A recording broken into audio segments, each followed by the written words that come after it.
이 세상에는 이제 지위가 높은 분들도 있고 지위가 낮은 분들도 있습니다. 여러분 국가 공무원도 보게 되면요, 뭐 9급부터 해서 1급 공무원까지 있고, 우리 장관, 차관, 장관이 있고, 부총리, 국무총리, 대통령까지 지위와 서열도 이제 있게 돼 있습니다. 회사도 마찬가지죠. 직원들도 있는 반면에 높은 지위에 있는 회사도 이제 보면 임원의 지위가 있어서 뭐 상무, 이렇게 전무, 부사장, 이렇게 사장까지 이렇게 지위가 다양하게 있습니다. 여러분, 지위가 높은 사람이나 지위가 낮은 사람이나 마찬가지로 모두가 나중에는 지위가 결국에는 이제 균등하게 되는 그런 시기가 옵니다. 모든 사람이 지위가 다 다르지만 나중에는 결국에는 지위가 공평하게 한 지위로 똑같아지는 그 시기가 있습니다. 그게 언제일까요? 언제일까요? 누구나 죽게 되면요, 모든 지위와 본인이 소유하는 것을 모두가 내려놓고 모두가 한 가지 지위, 빈몸으로 땅에 묻히는 존재로 똑같이 된다는 것입니다. 아무리 높은 지위와 높은 권력을 가지고 많은 재산을 가진다 하더라도 죽음 앞에서는 균등한 똑같은 지위가 있게 된다. 빈몸으로 땅에 묻히는 존재로 똑같아진다라는 것입니다. 근데 이 땅에서 우리가 빈몸으로 땅에 묻히는 존재로 지위로 있게 되는데, 유일하게 그 한 분만 예외로 있게 되는데, 그 한 분이 누구냐면요, 예수 그리스도이십니다. 하나님 말씀에 철저히 복종하심으로 십자가에서 하나님 말씀을 다 이루신 예수님께서 죽음과 사망의 권세를 이기시고 모든 이 세상의 권력자나 천사보다 높은 지위로 하나님께서 올리신 줄 믿습니다. 예수님 한 분만이 공평한, 우리가 이 땅에서 땅에 묻히는 공평한 지위에서 예외적으로 하나님께서 사망과 죽음의 권세를 이기게 하시고 이 세상의 모든 권력자보다, 천사보다 높은 지위로 하나님께서 올리신 줄 믿습니다. 그런 예수님을 믿는 성도는 이 땅에서 어떤 자세로 살아야 하는지 오늘 본문은 말씀하고 있습니다. 오늘 본문 말씀을 통해서 오늘의 제목은요, 성도는 어떤 자세로 살아야 할까요에 대해서 교훈을 얻고자 합니다. 오늘 질문이 뭐라고요? 성도는 어떤 자세로 살아야 할까요에 대한 교훈을 얻고자 합니다. 2장 9절 한번 같이 읽습니다. 시작. 이러므로 하나님이 그를 지극히 높여 모든 이름 위에 뛰어난 이름을 주사. 이러므로 동그라미 쳐보세요. 이러므로는 어떤 의미입니까? 이러므로 2장 8절을 물고 들어오죠. 2장 8절 한번 같이 읽습니다. 시작. 사람의 모양으로 나타나사 자기를 낮추시고 죽기까지 복종하셨으니 곧 십자가에 죽으심이라는 겁니다. 십자가에 죽기까지 하나님 아버지께 복종하심으로 예수님께서 하나님의 말씀을 우리를 대신하여 하나님 아버지의 말씀을 모두 지키심으로, 그렇게 해서 복종하신 그 예수님을 이러므로라고 이렇게 말씀하고 있습니다. 하나님께서 어떻게 높이 올리시는지 9절은 말씀하고 있습니다. 하나님이 그를 지극히 높여, 동그라미 쳐보세요. 지극히 높여라는 단어를 원어를 보니까요, 휘페립소라는 단어인데, 이 단어는 인간이 도달할 수 없는 곳입니다. 인간이 도달할 수 없는 가장 높은 데까지 올리셨다라는 겁니다. 여러분, 인간이 가봐야 8,000m 넘는 에베레스트 산이 가장 높은데 인간이 도달할 수 없는 높은 곳이 있다라는 거예요. 인간이 도달할 수 없는 그 높은 곳까지, 가장 높은 데까지 하나님께서 올리셨다라는 겁니다. 하나님이 그를 지극히 높여 모든 이름 위에 뛰어난 이름을 주사라고 9절에 말씀하고 있습니다. 하나님께서 인간의 언어와 인간의 개념과 인간의 생각과 인간이 도달할 수 없는, 그 상상할 수 없는 높은 곳까지 하나님이 올리셨다라는 것입니다. 그것은 하나님 말씀에 십자가에서 복종하심으로 하나님께서 높이셨다라는 이 말씀은 하나님께서도 하나님 말씀에 순종하는 우리를 높이신다는 그 약속의 말씀이 포함되어 있다라는 것입니다. 여러분, 우리가 교회 생활을 하다 보면요, 예수님을 믿어서 하나님 말씀에 순종하고 전도한다고 우리가 시간과 물질을 이렇게 희생을 합니다. 그러다 보면요, 우리가 늘 양보하고 손해보는 일들이 너무 많아요. 내가 뭐 월급 받는 것도 아닌데 전도한다고 또 교회를 섬긴다고 해서 늘 양보하고 손해보는 경우가 너무나 많다는 것입니다. 그래서 하나님 말씀에 순종하는 자에게 결국 우리가 하나님께서 우리를 높이시고 우리를 세우실 줄 믿습니다. 여러분, 하나님의 때를 그러기 위해서는 하나님의 때를 우리가 참고 기다리는 자가 되어야 된다는 겁니다. 여러분, 하나님 말씀에 순종하려면요, 우리가 인내도 필요하고 우리가 참아야 될 상황이 발생한다는 겁니다. 우리가 깊이 하나님의 때를 기다리고 참고 인내할 때 우리가 하나님 말씀에 순종하게 된다는 것입니다. 여러분, 하나님 때를 기다리고 인내하려면 어떻게 해야 되냐는 거예요. 여러분, 하나님의 때를 기다리고 예수님처럼 하나님 말씀에 복종하고 하나님 말씀에 순종하려면 어떻게 해야 되냐는 거예요. 여러분, 하나님 때를 기다리고 인내하고 하나님 말씀에 순종하려면요, 제가 늘 강조하듯이 세 가지가 중요하다는 겁니다. 여러분, 제가 너무너무 강조하는 것 세 가지가 있습니다. 여러분, 기억하시겠지만 세 가지는 뭐냐는 거야. 하나님 말씀에 순종하고 하나님의 뜻 가운데 나아가려고 하면 세 가지가 중요한데 그 세 가지가 무엇이냐는 거예요. 첫 번째는요, 제가 늘 강조하지만 저를 따라합니다. 하나님은 선하십니다. 이거를 정말 붙들어야 됩니다. 하나님은 선하십니다. 하나님, 나에게 일어나는 모든 일은 하나님의 선하심의 그 기초 아래, 하나님의 선하심의 전제 조건 안에 있다라는 거예요. 목사님 무슨 말 합니까? 나는 힘들고 지금 고난 가운데 되는 일도 없고 힘들어 죽겠는데 무슨 말씀을 하냐, 이렇게 하고 생각할 수가 있습니다. 그런데 우리가 부모님이 말 안 듣는 자녀에게 그 말 안 듣는 자녀를 그래도 잘 이렇게 올바르게 자랄 수 있도록 매도 때리기도 하고, 또 이제 부모가 교훈 어린 이야기도 하는 것도 부모가 자식을 사랑해서 그렇게 하는 거죠. 그럼 나에게 닥친 모든 일, 축복된 일이고 또 일이 잘 되고 부유하고 또 많은 좋은 일이 있는 반면에 또 한편으로는요, 고난과 고통과 어려움이 올 수 있다는, 이 모든 것도 하나님의 선하심 안에서 이루어지는 것인 줄 믿습니다. 어떤 일이 있더라도 하나님은 선하신 분이시다 하는 겁니다. 다시 절들합니다. 하나님은 선하십니다.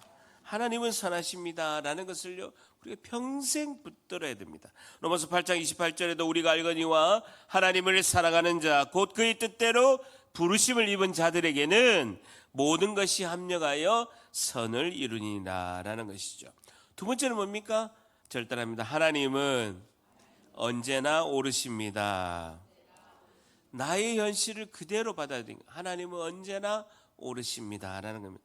하나님은 옳으시는 일을 하는 분이 아니라 하나님이 하시는 모든 일은 언제나 옳으신 줄 믿습니다. 여러분, 우리가 선악과를 먹고 우리가 태어났기 때문에 우리는 항상 나의 옳음을 주장하고 살고 있습니다. 나는 나의 옳음, 우리가 평생 우리가 예수님 만날 때까지 우리가 치열하게 싸워야 되는 건요, 나의 옳음과 하나님의 옳으심 사이에서 날마다 영적 전쟁을 치르게 된다는 겁니다. 절단합니다. 나의 옳음과 하나님의 옳으심 사이에서 전쟁을 치르게 된다라는 겁니다. 여러분, 항상 우리는 선악과를 먹어서 내가 하나님의 자리에서 나의 옳음을 주장합니다. 내 안에서도 갈등이 내가 옳다는 것, 내 생각이 옳다는 것, 나의 가치관과 내 생각과 내 뜻과 내 경험이 옳다라는 겁니다. 그러나 성경이 말씀하시는 그 하나님의 옳으심을 우리가 붙들 때 항상 충돌하게 되어 있습니다. 나의 옳음과 하나님의 옳으심이 충돌할 때 내가 하나님의 옳으심 앞에서 순종해야 된다는 겁니다. 여러분, 다윗이 하나님 앞에 온전히 순종한 하나님이 내 마음에 합한 자다, 내 마음에 쏙 드는 하나님의 백성이다라고 인정한 사람은요, 다윗 한 사람입니다. 근데 다윗이 하나님 앞에서 두 가지 범죄를 저질렀습니다.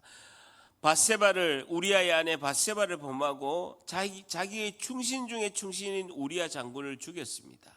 그리고 하나님이 하지 말라는 인구조사를 하는 그 두 가지 범죄를 저질렀습니다.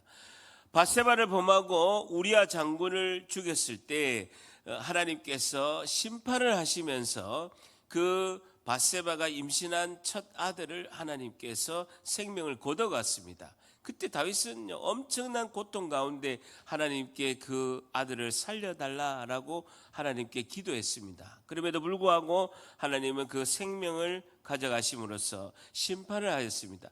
그럴 때 다윗이 그 하나님의 심판 앞에서 시편 51편 4절에 이렇게 고백하고 있습니다. 내가 주께만 범죄하여 주의 목전에 악을 행하여 싸우니 주께서 말씀하실 때에 의로우시다라고 고백하고 있습니다. 하나님이 말씀하실 때 의로우시다. 하나님의 심판 앞에서 의로우시다. 짜다크라는 단어는요, 하나님 옳습니다라고 고백하는 겁니다. 다윗이 하나님 앞에서 하나님이 심판이 옳습니다라고 고백합니다. 주께서 심판하실 때에 순전하시다. 나를 정결케 하신다라고 이렇게 고백하고 있습니다. 여러분, 고난의 나의 무덤에서 부활의 승리하신 예수님의 무덤으로 우리가 가려면 단 하나의 방법밖에 없습니다. 그것은요, 나의 지금 현재 상황을요 그대로 받아들이는 겁니다. 절단합니다. 나의 현실을 그대로 받아들입니다. 한 번 더, 나의 현실을 그대로 받아들입니다. 신앙은요, 왜라는 단어를 하면 안 됩니다. 신앙은 하나님 어떻게 해야 됩니까? 왜 잘 몰라요. 담임 목사한테 물어봐도 담임 목사 다 모릅니다. 하나님, 나에게 왜 이런 일이 일어났습니까? 하고 이렇게 질문하기보다는 하나님, 제가 어떻게 해야 됩니까? 현실을 받아들이는 신앙이 너무나 중요하다는 것이죠. 그래서 시편 145편의 17절에도 여호와께서는 모든 행위를 어려우시며 그 모든 일에 은혜로우시다라고 이렇게 말씀하고 있습니다. 마지막 세 번째는요, 하나님 말씀에 예수님처럼 복종하고 순종하기 위해서는 첫 번째는 하나님은 선하십니다. 두 번째는 하나님은 언제나 옳습니다. 세 번째 뭡니까? 제가 그렇게 강조했는데도 여러분, 제가 이렇게 세 번째 이야기를 이렇게 설교 때마다 강조하는데 여러분, 그래서 이렇게 담임 목사는요 설교하는 재미가 있습니다. 여러분께서 잊어주시니까 세 번째는 절단합니다. 나는 교회주의자입니다. 한 번 더, 나는 교회주의자입니다. 여러분, 언제나 언제든지 교회를 위해서 희생과 헌신할 준비가 되어 있어야 됩니다. 여러분, 하나님이 가장 기뻐하시는 건요, 하나님께서 가장 기뻐하시는 것은 그리스도의 몸된 교회입니다. 교회의 머리 되신 예수님, 예수님의 피값으로 사신 교회를 하나님이 가장 기뻐하십니다. 왜? 교회를 통해서 구원의 역사가 일어나고 교회를 통해서 하나님의 진리의 말씀이 선포되기 때문에 하나님이 교회를 가장 사랑하신 거죠. 교회가 뭡니까? 예수님을 믿는 사람들의 모임이 교회인 것이죠. 그래서 제가 교회 담임 목사라서 여러분에게 강조하는 것이 아닙니다. 저는 평신도 때부터 철저히 교회주의자입니다. 내가 어떠한 경우라도 교회를 위해서는 내가 내려놓고 희생할 각오가 돼 있다라고, 저는 교회주의자입니다. 지금도 마찬가지입니다. 집사 때도 교회주의자고 지금도 저 담임 목사인 지금도 저는 교회주의자입니다. 교회주의자는요, 저희 지위나 저의 어떤 직분보다도 무엇을 하더라도 교회를 위해서 희생을 해야 된다라는 생각을 가지고 있는 것이죠. 그럴 때 우리 가족과 우리 자녀가 복을 받을 줄 믿습니다. 여러분, 굉장히 중요합니다. 세 가지, 하나님은 선하십니다. 두 번째는 하나님은 언제나 옳습니다. 세 번째는 나는 교회주의자입니다. 이것이 너무나 중요하다는 거예요. 절단합니다. 순종하는 성도에게 하나님은 복을 주십니다. 자, 그래서 10절에 보게 되면 하나님 말씀에 복종하여서 십자가에 순종한 예수님을 하나님께서 온 세상을 다스리는 왕이 되게 하신다라는 겁니다. 10절 같이 있습니다. 시작. 하늘에 있는 자들과 땅에 있는 자들과 땅 아래에 있는 자들로 모든 무릎을 예수의 이름에 꿇게 하시고라는 것입니다. 여러분, 하나님께서 창조하신 세계는요, 완전하시고 질서 있는 세계였습니다. 여러분, 하나님께서 완전하시고 전지전능하신 하나님께서 세상을 창조하실 때는요, 완전한 세상이었습니다. 그런데요, 인간이 죄를 지음으로 무질서가 들어온 거예요. 인간이 죄를 지음으로 인해서 혼돈의 시대가 오게 된 것입니다. 그것을 예수님께서 인간의 죄로 말미암아 이 세상은 무질서와 혼돈이 오게 된 것이죠. 그것을 하나님께서 온 세상을 마지막 아담이신 예수 그리스도를 중심으로 통일시켜서 다시 계획을 가지셔서 질서 있게 만드시는 하나님의 계획이 있으신 것이죠. 죽기까지 순종하신 그 예수님을 통해서 온 세상을 다스리고 심판하는 권세를 주셨다는 겁니다. 10절 다시 보세요. 하늘에 있는 자들과 땅에 있는 자들과 땅 아래에 있는 자들로 모든 무릎을 예수의 이름에 꿇게 하시고 라는 것입니다. 이 엄청난 하늘과 땅의 권세를 십자가에 죽으시고 부활하신 예수님에게 하나님께서 정권을 다 주신 거예요. 그러면 그 정권을 받은 그 예수님이, 이 땅에서 하늘과 땅의 권세를 다 가지신 예수님께서 바로 심판하셔야 되잖아요. 근데 왜 심판하지 않으시냐는 거예요. 왜 심판하지 않으시냐는 것입니다. 그것은요, 하나님께로 돌아갈 우리를 위해서 예수님께서 기다리고 계신다는 거예요. 여러분, 이번 몇 주 사이에도 새신자께서 교회에 처음 오신 분이 우리 교회에 오셨잖아요.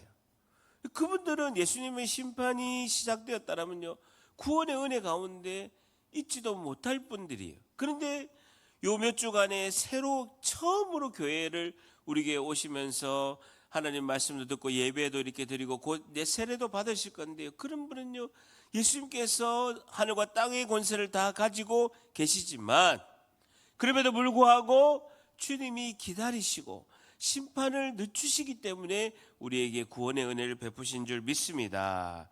자, 11절 보세요. 11절 보면요, 11절 같이 있습니다. 시작. 모든 입으로 예수 그리스도를 주라 시인하여 하나님 아버지께 영광을 돌리게 하셨습니다. 모든 입으로 예수 그리스도를 주라 시인하여. 줄자 보세요. 볼륨 조금만 올려주시겠어요?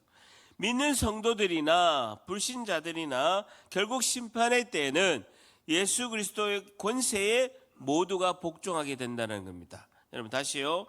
믿는 성도나 불신자나 모두가 마지막의 심판의 때는 예수 그리스도의 권세에 다 복종하게 되신다는 것입니다.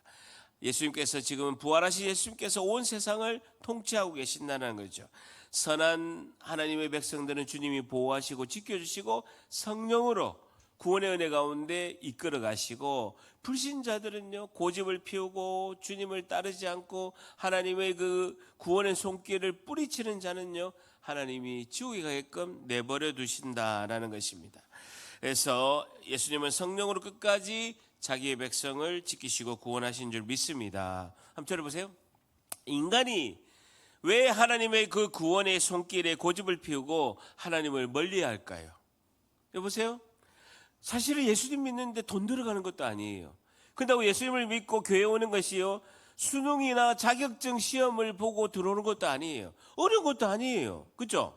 여러분, 예수님을 믿으려면 수능 5개만 틀려야 된다, 그리고 자격증을 10개를 가져야 된다, 이런 것도 아니에요. 예수님 믿는데 돈 들고 와야 된다, 그것도 아니잖아요. 교회를 오고 예수님을 믿는 건요, 너무나 쉬운 거예요. 그냥 인도하신 분을 따라서 교회 오면 되고요, 그냥 앉아서 아무것도 새신자가 와가지고 설교하라고 하는 것도 아니에요. 그냥 가만히 앉아 있어서 예배 드리고 교회에서 이렇게 식사 대접하면 식사하시고 그냥 오시면 되는 거예요. 셀 예배도 그냥 오면 되는 거예요. 그런데요, 정말 힘들어요. 큰 제약이 있는 것도 아니고 큰 벽이 있는 것도 아닌데 그냥 하나님이 싫어. 그냥 교회가 싫은 거예요. 제가 불신자 때 전도를 많이 했습니다. 우리 선교사로 간 진영욱 과장이, 진영 선교사가 제 옆에서 엄청 전도를 많이 한 거예요. 근데요, 그냥 싫은 거예요. 하나님 싫고 전도하는 진영욱이는 너무너무 싫은 거예요. 술도 안 먹고 안주만 퍼먹는 그 너무너무 싫은 거야. 예? 그냥 싫은 거예요. 왜 그럴까요? 여러분, 제가 한번 연구를 해봤습니다. 그냥 교회가 나한테 잘못한 것도 없어요. 하나님이 저한테 잘못한 것도 없어요. 근데 불신자 때는 하나님 싫은 거예요. 교회가 너무 싫은 거예요. 왜 그럴까요? 왜 그럴까요? 가만히 생각해 보세요. 우리 전도하면요, 그냥 교회가 나쁜 일 한 것도 없고요. 교회는 선을 행하고 사회를 위해서 봉사하고, 여러분 한국이 이만큼 발전한 건요, 선교사님이 오셔서 순교하면서까지 학교를 세우고 병원을 세웠기 때문에 이만큼 한국이 발전하고 문맹률이 급격히 떨어지고 성경을 읽음으로써 많은 사람들이 한국을 익히는, 너무나 교회가 이 땅에 대한민국에 한 일이 너무나 많은 거예요. 근데도 교회 싫은 거예요. 그냥 하나님이 싫은 거예요. 왜 그럴까요? 왜 그럴까요? 인간이 교만해서 그렇습니다. 인간이 교만하기 때문에 그렇습니다. 여러분, 인간이 선악과를 먹고 내가 하나님 자리에 가서 이거는 옳고 그르고 그것을 계속하고 계속 판단하기 때문에 그냥 교회가 싫은 거예요. 그냥 계속 하나님 자리에 있고 싶은 거예요. 교회 가면 하나님이 왕이 되시고 통치하니까 너무 싫은 거예요. 내가 하고 싶고 내 마음대로 하고 싶은데 하나님의 권위와 하나님 통치 밑에 들어가는 걸요, 너무 싫어하는 거예요. 여러분, 인간은 정말 연약한 존재입니다. 제가 50대 중반이잖아요. 그러니까 제 주변에 같이 있던 분들이 50대, 60대로 다 있으니까 지금 다들 아파. 제가 알고 지냈던 분이 50대 후반, 60대 되니까 관심이요. 돈이가 아무것도 필요 없어. 뭐 먹으면 건강할까? 요새 그 리포존 비타민C 흡수율이 높다 해가지고요, 계속 목사님들 카톡 보낸 거야. 고련단 비타민C 먹지 마라. 그 흡수율 15%밖에 안 된다. 리포존 비타민C 먹어라. 근데 비싸. 사주지도 않으면서 계속 그거 먹으래. 관심이 건강밖에 없는 거예요. 그러니까 아픈 분도 많고 수술한 분도 많고 주변에 그런 게 많은 분들이 아픈 거예요. 여러분, 아무리 좋은 위치에 있고 재산이 많아도 여러분, 환자복이 있으면 중환자실에 있는 분들은요, 일반 병실에, 중환자실에서 일반 병실에 내려가면요, 너무 부러워해요. 여러분, 일반 병실에서 식사를 못하는 분은요, 같이 4인실에 있으면서 식사하는 분을 보면요, 너무 부러워하는 거예요. 우리 동생이요, 허리를 다쳐가지고 허리 수술해가 한 달 내내 그냥 누워 있었어요. 움직이지도 못해. 교수님이 꼼짝하지 말고 누워 있으라 해가지고 기저귀 차고 계속 누워 있어요. 그러니까 자기가 제일 부러운 게 하나 있었대요. 자기 발로 걸어서 화장실 가는 사람이 너무 부러웠다는 거예요. 여러분, 우리가 숨을 쉬고, 연약한 우리 인간이 숨을 쉬고 밥을 먹을 수 있고 잘 볼 수 있고 잘 들을 수 있고 음식을 먹고 걸을 수 있다는 것이 하나님의 은혜인 줄 믿습니다. 여러분, 우리 정말 연약한 존재예요. 그런데도 교만해가지고 하나님이 구원의 손길을 내미는데도 이 연약한 존재인 인간이 아무것도 할 수 없고 하나님께서 한번 훅 해버리면 환자복 입고 누워서 아무것도 할 수 없는 존재임에도 불구하고 교만하기 때문에 하나님의 구원의 손길을 뿌리친다라는 겁니다. 여러분, 우리가 숨을 쉬고 걸을 수 있고 밥을 먹고 대화를 할 수 있고 내가 움직일 수 있는 것이 전적인 하나님의 은혜인 줄 믿습니다. 여러분, 자, 그러면 성도들은 어떻게, 여러분, 그리고 지옥을 가는 만약에 예수님을 믿으라는 그 구원의 손길을 뿌리치고 지옥을 가서 영원히 타면서 죽지 않은, 영원한 그 불덩이에 떨어져서 고통받으면서도 죽지 않은 그런 지옥에 간 사람들은요, 이 땅에서 예수님을 믿어서 천국 간 사람을 얼마나 부러워하겠습니까? 여러분, 우리가 이렇게 예수님을 믿어서 교회에서 예배드린 것은요, 전적인 하나님의 은혜인 줄 믿습니다. 자, 그러면 성도들은 어떤 자세로 이렇게 살아야 하는가? 12절입니다. 12절 같이 있습니다. 시작. 그러므로 나의 사랑하는 자들아, 너희가 나 있을 때뿐 아니라 더욱 지금 나 없을 때에도 항상 복종하여 두렵고 떨림으로 너희 구원을 이루라. 줄쳐보세요. 항상 복종하여 두렵고 떨림으로 너희 구원을 이루라. 줄쳐보세요. 그러므로 나의 사랑하는 자들아, 바울이 빌립보 교회에 있는 성도들에게 정말 목자가 목양하는 심정으로 친근하게 사랑하는 자들아 하면서 부르고 있습니다. 그러면서 바울이 나 있을 때뿐만 아니라 더욱 지금 나 없을 때에도, 줄쳐보세요, 항상 복종하여 두렵고 떨림으로 너희 구원을 이루라 라는 것입니다. 바울은 빌립보 교회 성도에게, 우리에게 오히려 두렵고 떨리는 자세로 이미 구원받은 우리가, 구원받은 백성임에도 불구하고 구원을 이루어 나가라라고 말씀하고 있습니다. 여러분, 구원은요, 우리가 이미 하나님께 은혜로 값없이 구원을 받았습니다. 여러분, 우리가 어떤 공로나 우리의 행동이나 우리가 어떤 것을 해서 하나님께 구원받은 것이 아니라 전적인 하나님의 은혜로, 하나님께서 은혜로 우리에게 값없이 우리에게 구원의 은혜의 선물을 우리에게 주셨지만 이 구원을 앞으로 이루어 가라라고 성경은 말씀하고 있습니다. 여러분 보세요. 우리가 배를 타고 가다가요, 얼마 전에도 이제 배가 파손이 됐잖아요. 배를 타고 가다가 배가 이제 파손이 된 거예요. 배가 파손이 돼서 바다에 빠져서 우리가 둥둥둥둥 떠가지고 이렇게 바다에서 빠져가지고 이 추운데 바다에 빠져서 구조를 기다리고 있는 거예요. 그런데 구조대가 탄 배가 와가지고 우리가 파손돼가지고 바다에 떠 있는 우리를 이제 구조를 한 거예요. 그렇게 되면 우리가 어떻게 합니까? 우리는 구원을 받았다라고 이렇게 표현할 수 있는 것이죠. 근데 구조선 배를 타고 우리가 구원을 받았지만 구조선 배 안에서 구조대의 말을 들어야 돼요? 들어야 돼요? 들어야 되지. 그래가지고 배에 있는 분들은, 여러분, 이제 구조대가 이게 구원을 딱 해가지고 생명을 살려줬잖아요. 그러면 이제 옷도 새로 주고, 그러면 이렇게 줄을 서서 딱 있어서 이렇게 밥도 드시고, 이 배가 육지에 안전하게 도착할 때까지 말을 들으세요라고 이렇게 구조대가 안내를 하잖아요.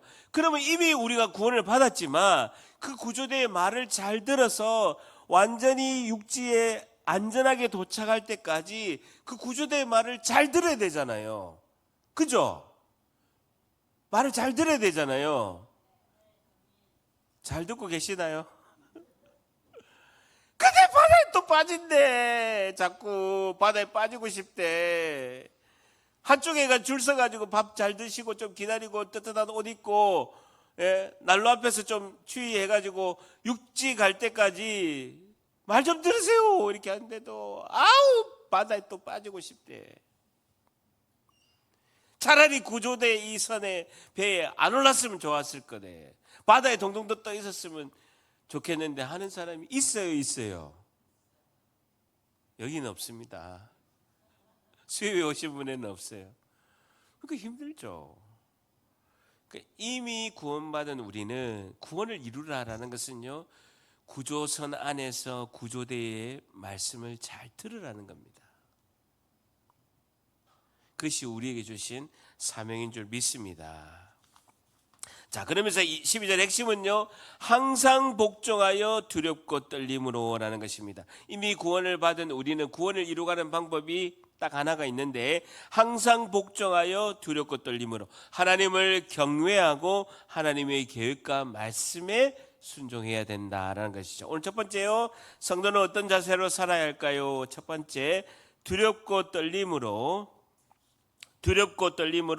하나님 말씀에 항상 복종해야 합니다라는 것이죠. 성도는 어떤 자세로 살아야 할까요? 오늘 첫 번째, 두렵고 떨림으로 하나님 말씀에 항상 복종해야 합니다라는 것이죠. 두렵고 떨림으로 하나님 말씀에 항상 복종해야 합니다. 이미 구원을 받은 우리는 하나님을 경외하고 하나님의 계획과 말씀에 순종하고 항상 복종하여 두렵고 떨림으로 살아가라, 구원을 이루어가라 라고 사도 바울은 강조하고 있습니다. 마지막 13절 같이 있습니다. 시작. 너희 안에서 행하신 이는 하나님이시니 자기의 기쁘신 뜻을 위하여 너희에게 소원을 두고 행하게 하시나니. 행하게 하시나니 한번 줄쳐보세요. 행하게 하시나니. 성도들 안에는 행하게 하시나니, 이 단어가요, 헬라어로 에네르게오라는 단어인데 굉장히 중요한 단어입니다. 에네르게오라는 뜻은요, 힘을 공급하다, 에너지를 공급하다라는 것이죠. 뜻이 뭐라고요? 힘을 공급하다, 에너지를 공급하다라는 뜻입니다. 다시 말해서 우리 성도들 안에는 성령 하나님이 계신 줄 믿습니다. 여러분 힘을 내셔야 됩니다. 마지막 13절입니다. 여러분 힘을 내셔야 됩니다. 성령 안에 안 계세요? 내일 세면기독병원 엑스레이 다 찍어가지고 저한테 카톡으로 보내세요. 성령 하나님 계시는 거 딱 찍어가지고. 아셨죠? 보세요. 성도들 안에는 우리 안에 성령 하나님이 계신 줄 믿습니다. 성령 하나님이 우리 안에 계셔서 하시는 일이 있다라는 거예요. 하신 일이 뭐냐면요, 행하시나니라는 것은요, 성령 하나님이 우리 안에서 힘을 공급하고 에너지를 공급한다는 거예요. 힘을 공급하고 에너지를 공급하시는데, 우리 한 사람 한 사람에게 성령님이 힘을 공급하시고 에너지를 공급하셔서 어떤 일을 하신다는 거예요. 그것이 뭐냐? 줄때 보세요. 자기의 기쁘신 뜻을 위하여. 줄때 보세요. 여러분, 빌립보서 2장 13절은요, 너무너무 유명하신 말씀입니다. 너무너무 유명하신. 2장 13절에 보면요, 하나님이 에너르게오 행하시는데 뭘 행하시냐면요, 자기의 기쁘신, 하나님의 기쁘신 뜻을 행하신다는. 하나님이 자기의 기쁘신 뜻을 위해 우리에게 힘과 에너지를 하나님이 공급하셔서 어떤 일을 하시는데, 놀랍게도 하나님이 기쁘신 그 일이 하나님의 기쁘신 뜻을 우리 안에서 행하신다는. 그것도 줄자 보세요. 너희에게 소원을 두고. 줄자 보세요. 그것이 하나님, 이것이 내 소원입니다 라고 고백하면서 하시게 한다. 여러분 저 보세요. 하나님이 저보고 목사 되라고 한 적 한 번도 없습니다. 하나님께서 저보고 김병수 너 목사 되라 한 적 한 번도 없습니다. 그런데요, 하나님께서 저에게 힘과 에너지를 공급하면서 하나님의 기쁘신 뜻을 하게끔 하나님이 저에게 에너지와 힘을 공급하시는 거예요. 그런데 제가 어떻게 고백하냐면, 하나님, 제가 목사가 되겠습니다. 하나님, 제가 소원하겠습니다. 제가 목사가 돼서 주의 일을 하겠습니다. 복음을 전하고 생명 살리는 일에 제가 목숨을 바치겠습니다라고 제가 소원한 거예요. 소원했다는 거예요. 그것은요, 제가 소원을 내가 두고 하나님의 기쁘신 뜻을 하겠습니다라고 제가 고백한 거예요. 근데요, 그 제가 한 고백이 하나님의 은혜로 하신 줄 믿습니다. 굉장히 중요합니다. 여러분, 내가 소원 한 번도 가지지 않고 하나님 이게 제가 소원입니다라고 고백 안 했다면요, 내가 온전한 믿음 가운데 있는지를 반드시 체크해 봐야 됩니다. 여러분, 내가 하나님, 이것이 하나님의 기쁘신 뜻, 이것이 저의 소원입니다. 하나님, 이 하나님의 기쁘신 뜻이 제가 평생 소원하면서 제가 소망을 가지고 소원하면서 하겠습니다라고 고백해야 될 줄 믿습니다. 여러분, 하나님의 기쁘신 뜻이 무엇입니까? 그렇다면 우리에게 주신 하나님의 기쁘신 뜻이 무엇이냐는 거예요. 설교는 듣고 계십니까? 다 돼갑니다. 피곤하시죠? 피곤하십니까? 노른하십니까? 아니면 설교가 이렇게 별로입니까? 여러분, 힘을 내셔야 됩니다. 이제 다 됐습니다. 예.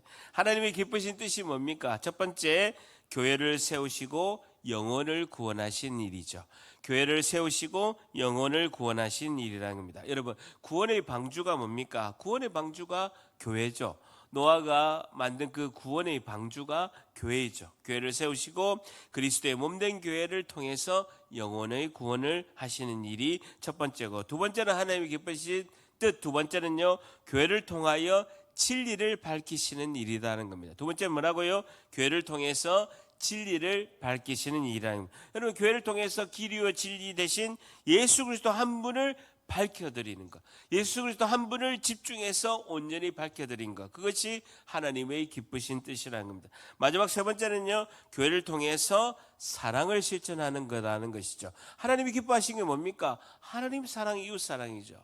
교회에서 하나님 사랑, 이웃 사랑을 실천하는 것이, 그 일이 하나님의 기쁘신 뜻인 줄 믿습니다. 마지막 두 번째, 성도는 어떤 자세로 살아야 할까요? 마지막 두 번째, 하나님의 기쁘신 뜻을 이루어 나가야 합니다라는 것이죠.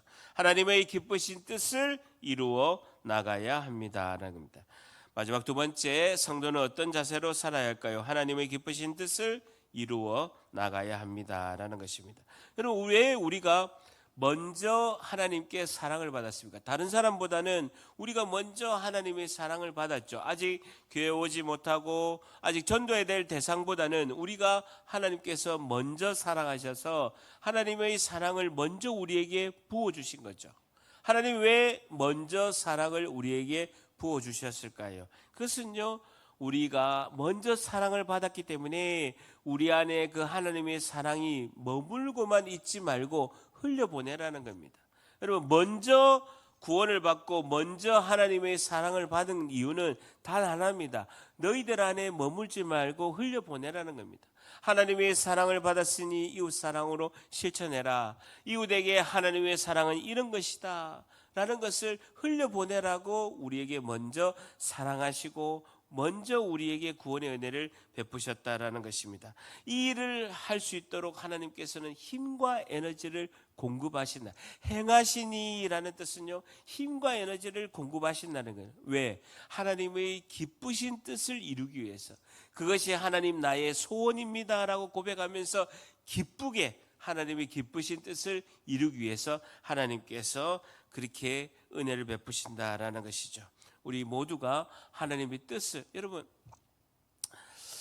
하나님께서 교회를 통해서 구원의 은혜를 베푸시고 교회를 통해서 진리이신 예수 그리스도를 밝히 보이시고 교회를 통해서 하나님의 사랑을 실천하는 것을 하나님이 가장 기뻐하시는데, 거기에 우리가 동참했을 때, 하나님의 기쁘신 뜻을 나의 소원입니다 하고 동참했을 때 하나님께서 우리에게 상을 주실까요? 주실까요? 다시요. 하나님께서 우리에게 상을 주실까요? 주실까요? 어떤 상을 주실까요? 하나님이 어떤 상을 주실까요? 이 땅에서도 상을 주시고 하늘에서도 상급을 주실 줄 믿습니다. 그럼 하늘의 상급을 하나님께서 내 잔이 넘치나이다, 각 그릇에 맞게끔 이 땅에서 하나님이 기쁘신 뜻을 소원을 가지고 하신 것을 하나님께서 기뻐하셔서 하늘에서 우리가 이 땅의 생을 마감하고 하늘에서 내 잔이 넘치나이다 상을 주시잖아요. 그러면 이 땅에서는 어떤 상을 주시는 거예요? 하나님이 기쁘신 뜻을 하나님이 소원입니다 하고 하나님이 일을 하잖아요. 근데 내 소원입니다 하고 내일보다도 더 기쁘게 하나님에게 기쁘신 뜻이죠 하면서 내 일보다도 더 기쁘게 하는 거예요. 교회를 세우고 영혼을 구원하고 교회를 통해서 진리신 예수님을 드러내고 교회 안에서 사랑을 실천하고 희생과 봉사를 하면서 하나님 저는 교회주의자입니다 하고 열심히 이렇게 했을 때 이 땅에 어떤 상급을 주시나요? 이 땅에 우리가 살아있을 때 어떤 상급을 주시냐는 거예요. 자, 다시 한번 다 이야기해 보세요. 이 땅에 어떤 상급을 주시냐는 거예요. 아니 왜 대답을 안 하십니까? 이 땅에 어떤 상급을 주세요? 네 발 달린 오토바이? 어떤 상급을 주십니까? 예? 어떤 상급을 주세요?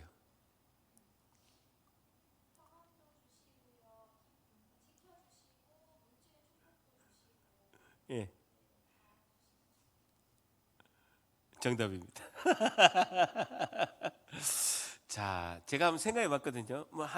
하늘에 가면 상급이 내 잔이 넘치나이다 우리가 다 고백하고 모든 것이 이 모든 것도 하나님이 주신 은혜입니다. 그리고 나의 주신 그 상급도 하나님이 주신 것입니다 하고 면류관을 땅에 내려놓으면서 하나님께 영광 올리잖아요. 근데 우리가 다 잔이 사이즈가 다르잖아요. 잔이 사이즈가 작은 사람도 있고 큰 것도 있고 있지만 모두가 내 잔이 넘치나이다 하고 이 면류관조차도 하나님 주신 상급조차도 하나님 앞에 내려놓으면서 하나님께 영광을 드리는 우리 모두가 그런 상급을 받을 줄 믿습니다. 근데 이 땅에서는 어떤 상급을 주시나요? 이 땅에서도 하나님이 상급을 주시는데 하나님의 그 기쁘신 뜻을 내 소원입니다 하고 이루어가는 것, 교회를 위해서 수고하고 헌신하고 영혼을 구원하고 하나님의 사랑을 실천하면서 예수 그리스도를 드러내는 그 기쁘신 뜻을 행하는 우리에게 주시는 상급이 뭐냐는 거예요.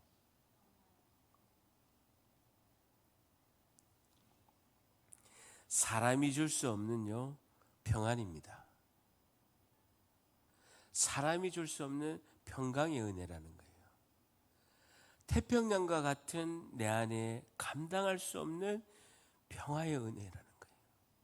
여러분 이거를 우리가 받아야 될 줄 믿습니다. 평강의 은혜, 말로 형용할 수 없는 나의 현실과 나의 지금 상황은 힘든 거예요. 내 몸도 아프고 돈도 없고 되는 일도 없고 힘든데도 왠지 모르는 내 안에 평화가 넘치는 거예요. 그분이 내 옆에서 위로하시고 안아주시는 그 평강을 경험하는 거예요. 여러분, 이게 가장 큰 상급인 줄 믿습니다. 이 상급 가운데 있으면요, 어떠한 고난과 역경이 와도요, 담대히 이겨낼 줄 믿습니다. 이게 힘이에요. 이게 예수는 나의 힘이고, 이것이 하나님 주시는 가장 큰 상급입니다. 여러분, 인생은요, 어차피 고난의 터널을 지날 수밖에 없습니다. 그럴 때 우리가 담대히 이겨내고 이것을 파고를 헤치고 갈 수 있는 건요, 주님이 주시는, 내 안에 주시는 평강의 은혜인 줄 믿습니다. 이게 가장 큰 상급이에요. 이 은혜가 여러분 모두에게 임하시기를 예수님의 이름으로 간절히 축복합니다.